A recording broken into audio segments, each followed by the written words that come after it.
All right. So properties of limits. Okay, so there's several different properties which we can use for when we finding limits.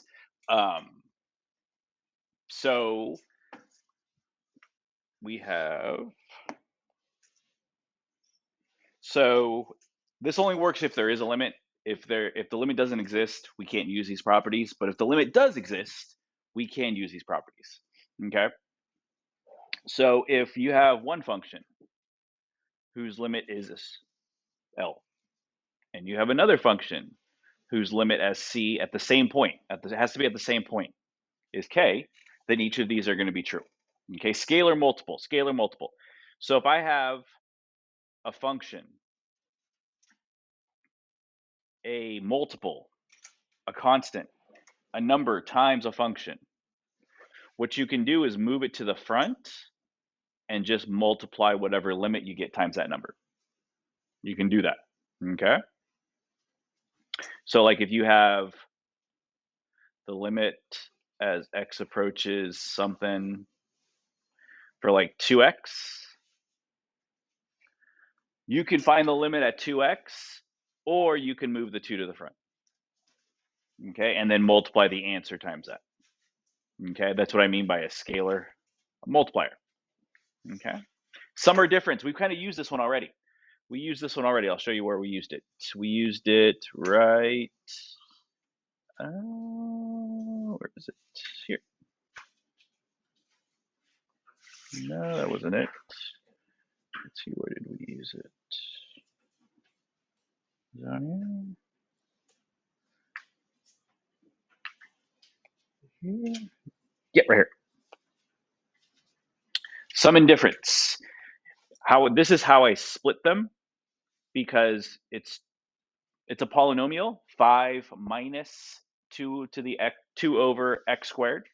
So I split part of it. I moved part of it over here, part of it over here, and then I put a minus in. You can do that. Okay. If that was a plus, I could do the same thing. The only difference is I would put a plus there. Okay. So you can split that too.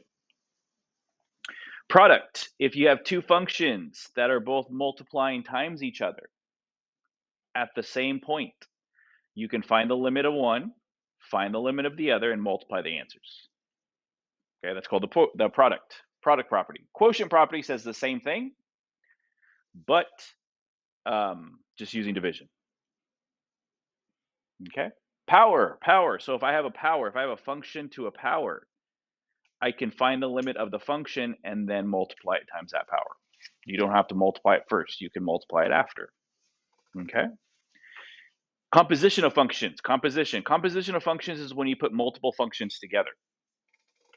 So if I have g of x, so pretty much like this. You're going to have functions where you have them put together. They have an inside, and then they have an outside. Within f of x is g of x. Okay? So how do you find the limit? Well, you find the limit of g. That's L. And then you find f of L. Okay? So you find the limit of g first, the inside, and then find f at that, whatever the limit was. Okay? Okay, so now let's do some examples. These aren't as bad as they look. They kind of look a little intimidating because there's a lot of rules, but they're pretty not self-explanatory. They're pretty common sense. Okay, so the first one. So we have f of x. So the limit at f of x. They do not tell me what the function is, f of x. I don't know what it is, but I know that the limit at a is -3. Okay, same thing with g. I don't know what g is, but they tell me at a certain x value, as x approaches that, the limit's going to be 0. H of x, when it approaches the same x value from both sides, because this is a one-sided limit, the limit is 8. Okay, so I can't do what I've been doing in the past because I don't know what the f of x is. I don't know what g of x is. I don't know what they are. I just know that their limits are -3, 0, and 8. Okay? All right, so let's look at letter A. So what I'm going to do here, so we're adding F and H. I don't know what F and H are, so I have to use properties. Okay, so the one thing I can do is I can split them up. I can say the limit as x approaches A for f of x. And then since it's addition, I can say plus the limit as x approaches A for h of x. Since I split them up, I know what the answer is. I know what the answers are for this guy. What's the answer to this? -3. Yeah, it's written at the top. Plus, and then what's the answer to h, the limit at h? Add them together, we get 5. Okay. All right. Squared, power. Well, I have a property for that too. The property says find the limit of f first. Find the limit first. Okay. So what is the limit as x approaches A for f of x? We just did that one, right? It's -3, right? Now what I'm going to do is I'm going to square it. Square your answer and you get, do the limit first, then square it. Okay, letter C is very similar to that, except it's got a root. There's no root property. There's no square root property, third root property. There's no root property. So anyone know what I would do for this? Thank you. What would I do for this? Yeah, Arthur? Move it to a power, yeah. Change this to a power. The square root of 3 can have a power.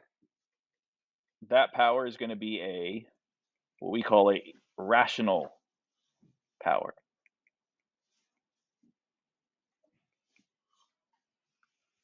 They're the same thing. 1/3 power is the same thing as a third root. And do the same thing.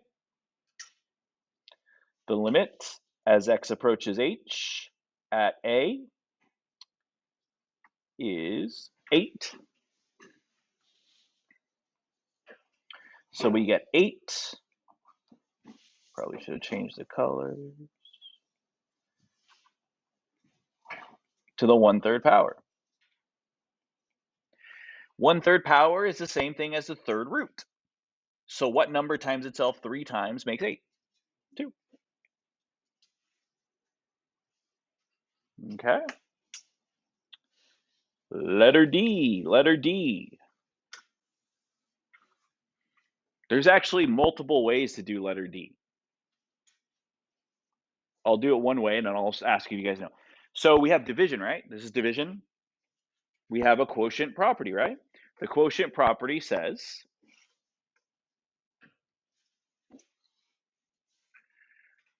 find the limit of f, find the limit of g, and then divide the answers. Divide your answers. Okay. So we get the limit as x approaches A of 1, and then the limit as x approaches A for f of x.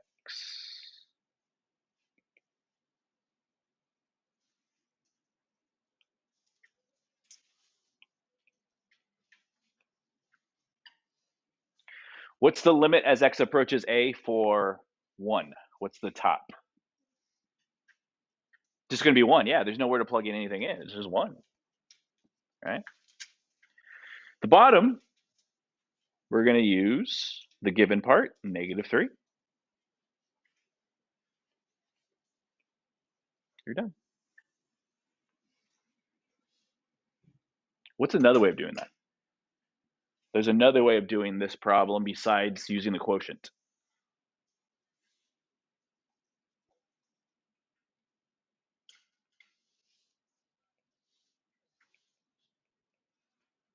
What could I do with f of x to not make it a fraction anymore?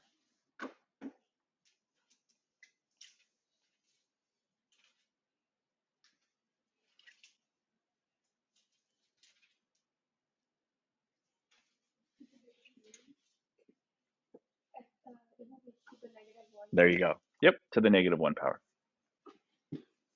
And then you would just find the limit, which is -3, right? -1 means put it on the bottom now, so it'd be -1, -1/3. Either way works. It's the same answer, just two different ways to do it. Okay. All right, so I want you to do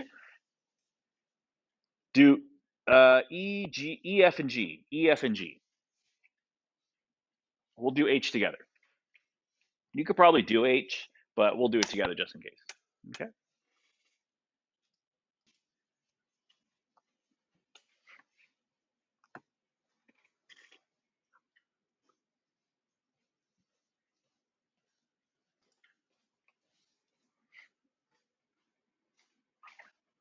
Okay. So E, we got to find the limit of F at A. They tell us that's -3. And then we got to find the limit at A for H, which is 8. Can't reduce the fraction, we're done. Okay. G, the limit at A for G is 0. And then F is -3. Well, if we have 0 on top, we get 0. So F, we get -3, and then G, we have 0 again. Well, -3 divided by 0 is undefined, right? So we can say undefined or the limit doesn't exist.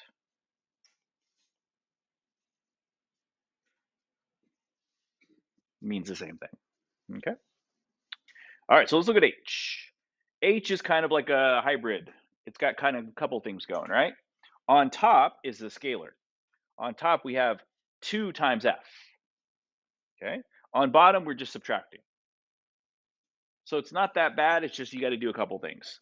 So what I'm going to do is I'm going to multiply 2 times whatever the limit at A is. So that's -3. So it's 2 times -3. And on bottom, you're just subtracting. 8 minus -3, which makes a positive. So you get -6/11. Okay. Not too bad. All right. Essentially, that's all we're doing today. Today is not too bad. Okay. It's just more understanding. Again, there's not a lot of work to be shown. Okay. It's using the properties. Okay. So we're going to look at different types.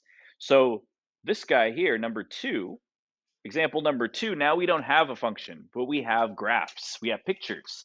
I have pictures of F and I have pictures of G. Okay.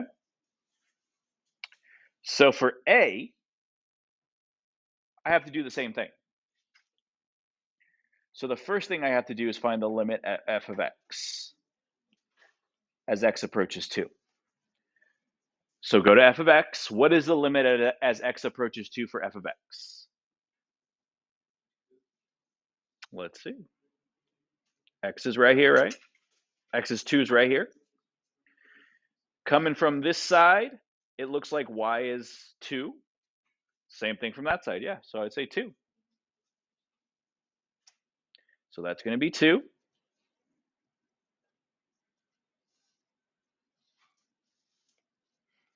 Plus whatever I get for g. Okay, so the limit as x approaches 2 again.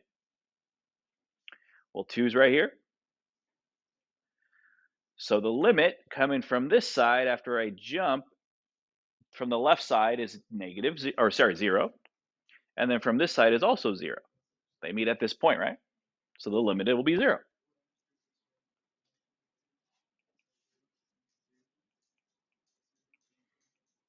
So 2 plus 0 is 2. Okay. B is the same thing, except now we're at 1. We're at x equals 1. And I have a multiply first. Before I subtract, I have to multiply. So let's multiply. 2 times the limit at 1 for f. What's the limit at 1 for f? 1, right? They meet right there, 1. minus 3 times the limit at 1 for g. So the limit at 1, let's see, where's 1? Where's 1? Where's 1? Right here. What's the limit at 1 for g? Yeah, it doesn't exist. It doesn't exist because from this side, it approaches 2. From this side, it approaches 1. If they don't meet, the limit doesn't exist. So we stop right there and we just say D and E. How can I multiply something by something that doesn't exist? We can't.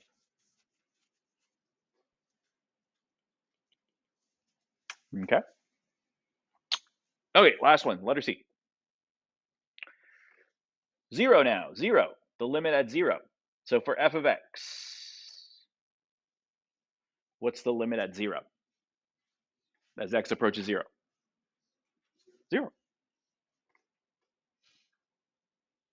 Now, does it really matter what the limit at 0 for g is? Does it really matter what this guy's going to be right here? What's the answer going to be? 0. So it doesn't really matter. I mean, yeah, that's why they gave you this one right here. What's the limit at g at 0? Yeah, it looks like 1.5, 1.4, 1 point, something like that, right? That's why they gave it to you that way, because they're like, it doesn't matter. So you could put 1.5 here and you would still get the same answer. You could put 1.6, you'd still get the same answer. 1.4, you'd still get the same answer, right? It would still be 0. Okay. All right, letter D.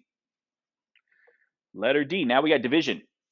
So now we have, I believe the F and G are the same. Yeah, F and G are still the same. They just rewrote them. The limit at -1 for F. What's the limit at -1 for F?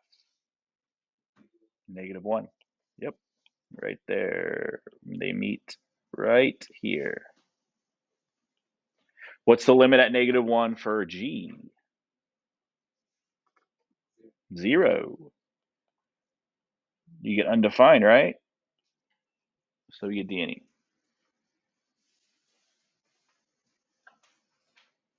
Okay, so now we got two functions multiplied times each other. So we got a couple things here. Okay, so we have x cubed and I have f of x. They're being multiplied times each other. So that is product, right? And the product said, okay, get one limit, get the other limit, and just multiply the answers. That's what I'm gonna do. Okay. So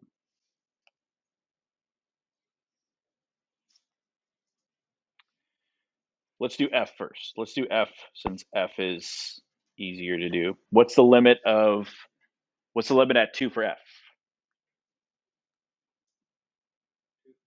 2.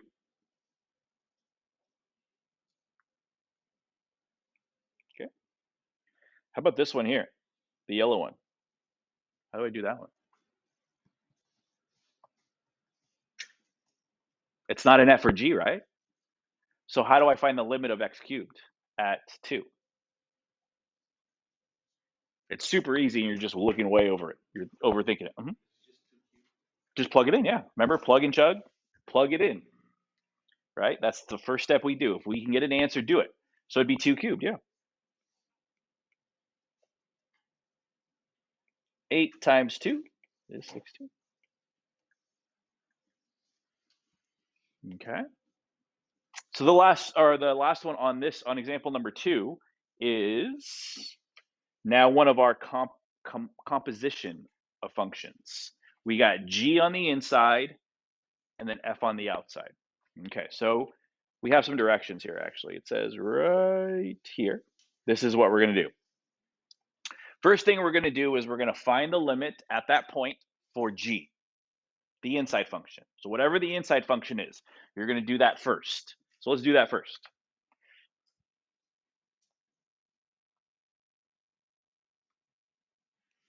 So we're going to find the limit as x approaches 1 only from the left for g of x. That's what we're going to do first, right? And then, yeah. So what is the limit as x approaches 1 from the left for g? 2, right? 2, I agree. Okay. So our direction said to do this. It said do f and then the limit as x approaches 1 from the left for g of x. This part right here we've already done. We got 2 as an answer, right? So now what I'm going to do is I'm going to plug in 2 here. I'm going to plug in 2 for this because that's what it's equal to. That's exactly what it's equal to. So now I get f of 2.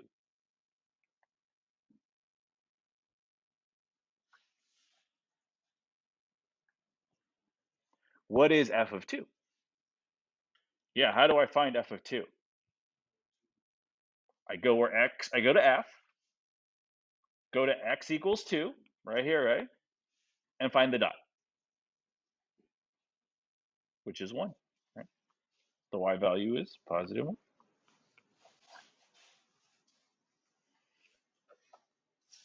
Okay.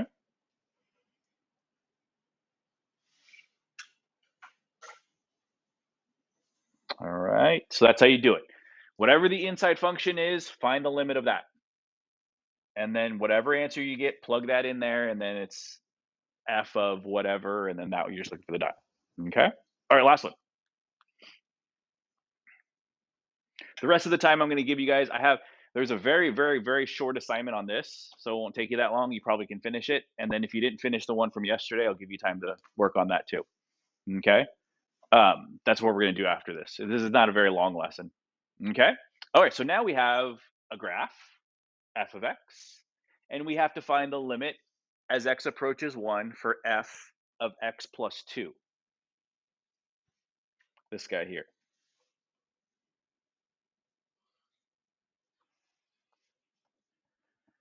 Which property are we going to use?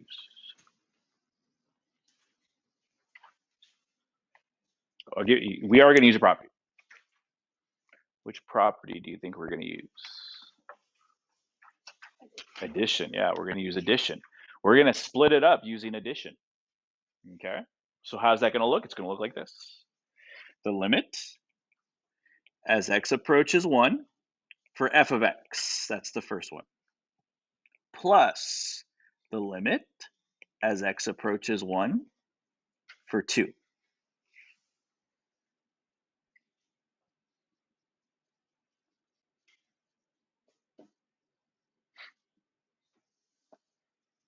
Let me double check that.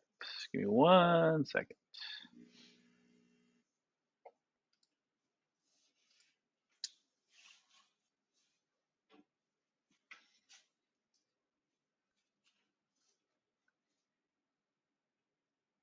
Okay. So the limit as x approaches 1 for f of x. This is f of x here. So what's the limit as x approaches 1? -3, right? -3. You guys have done that before. The limit is right here. As we approach the same y value. That's -3. What's the limit as x approaches 1 of 2?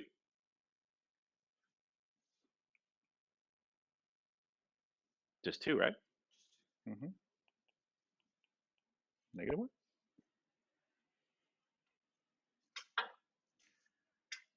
Another way to think about this. I'm going to tell you another way to think about it.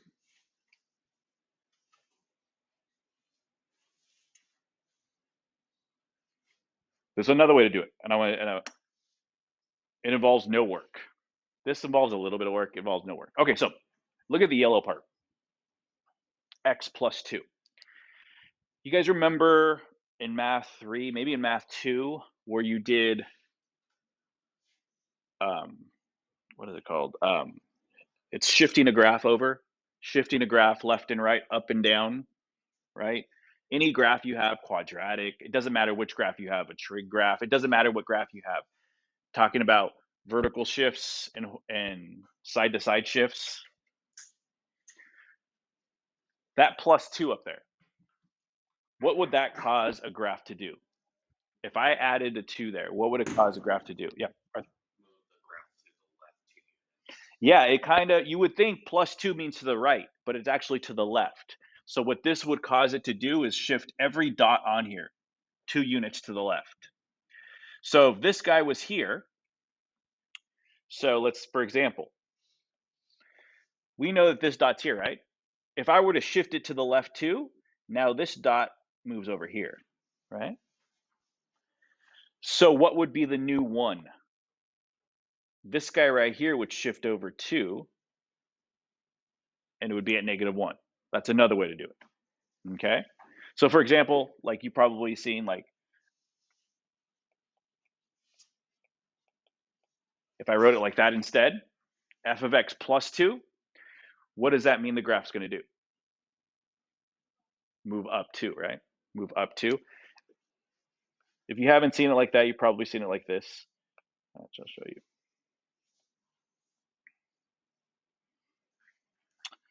So if we have a graph, I'm going to do an easy graph, y equals x squared.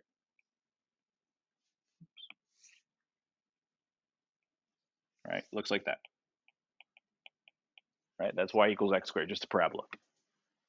So if I were to do this, change it to this, y equals x squared plus 2, where would that parabola move? It would shift up 2 units. So every dot would shift up 2 units. So it'd be the same exact picture, just up 2 units. It's a bad picture because it looks like it's a little thinner, but if I do this instead,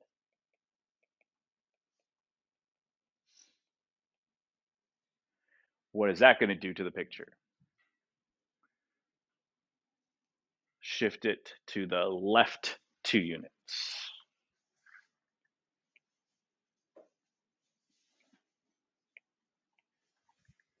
Okay.